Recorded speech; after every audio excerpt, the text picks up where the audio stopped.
Liberdade. Uma palavra que a gente ouve tanto que parece óbvia, né? Mas de onde veio essa ideia? A noção de que as pessoas têm, por natureza, o direito de ser livres. Porque, olha, nem sempre foi assim.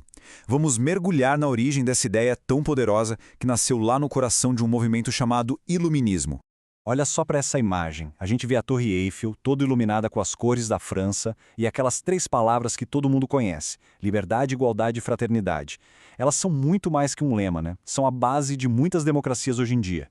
E o mais incrível é que essas palavras são um eco direto de uma baita revolução de ideias, o Iluminismo.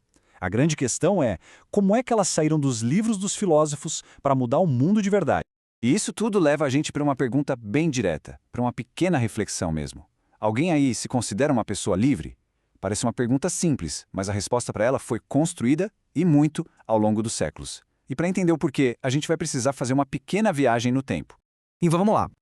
Antes da liberdade ser esse ideal que a gente conhece, como é que o mundo funcionava? Para a gente ter a dimensão do tamanho da Revolução Iluminista, a gente precisa olhar para o sistema que ela veio questionar. Um mundo onde o poder não vinha do povo. Não, vinha de um lugar bem mais alto. Por séculos e séculos, a regra era bem clara e não podia ser questionada. O poder dos reis, das rainhas, era absoluto. E por quê? Porque vinha direto de Deus. Então, imagina só, questionar um rei era a mesma coisa que questionar a vontade do próprio Deus. Era um sistema que parecia que ia durar para sempre, né? Mas aí, bem no meio desse sistema todo, surge um pensador inglês que chegou para virar a mesa. O nome dele, John Locke. E ele não só questionou esse tal direito divino dos reis, como propôs uma ideia tão radical, mas tão radical, que basicamente redesenhou o mapa do poder. E aqui está a primeira grande virada de chave do Locke, a ideia dos direitos naturais. A sacada dele foi a seguinte: e se, antes de existir qualquer governo, qualquer rei, a gente já nascesse com certos direitos? Direitos que não são um presente de um governante, mas que são parte de nós como seres humanos. E quais seriam esses direitos? Vida, liberdade e propriedade. Essa citação aqui, ela resume tudo. O que o Locke está dizendo, no fundo, é que o nosso estado padrão, o nosso modo de fábrica é a liberdade. E que nenhum poder político pode ser legítimo se as pessoas não concordarem com ele. De repente, a fonte do poder não era mais Deus. A fonte do poder éramos nós, o povo. Tá, mas aí surge uma dúvida. Se a gente já nasce livre, para que então ter um governo? O Locke responde isso com a sua segunda grande ideia, o contrato social. É como se a gente fizesse um acordo.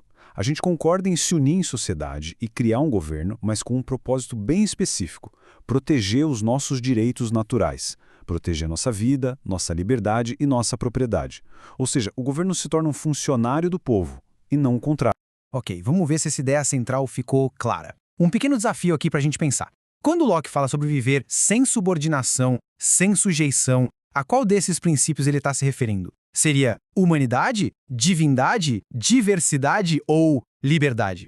Exatamente. A resposta correta é liberdade.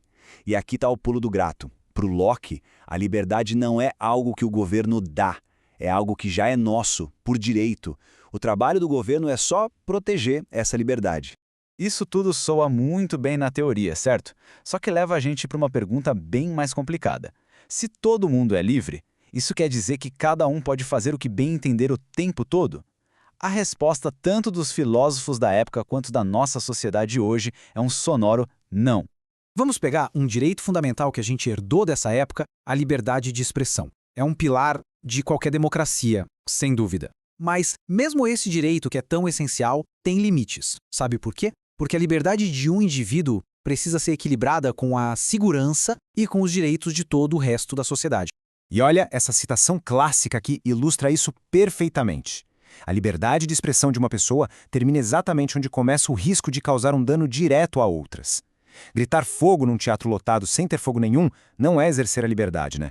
É um ato irresponsável que coloca a vida de todo mundo em risco. Ou seja, liberdade sempre vem junto com responsabilidade. E aí a gente se pergunta, tá, mas por que estamos falando de filósofos que viveram séculos atrás? Porque as ideias deles, acredite, não são peças de museu.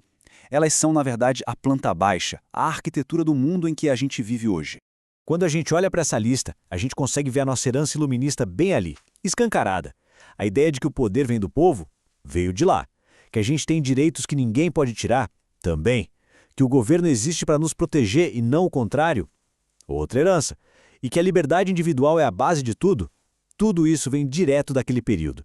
É basicamente o DNA de muitas das nossas leis e constituições.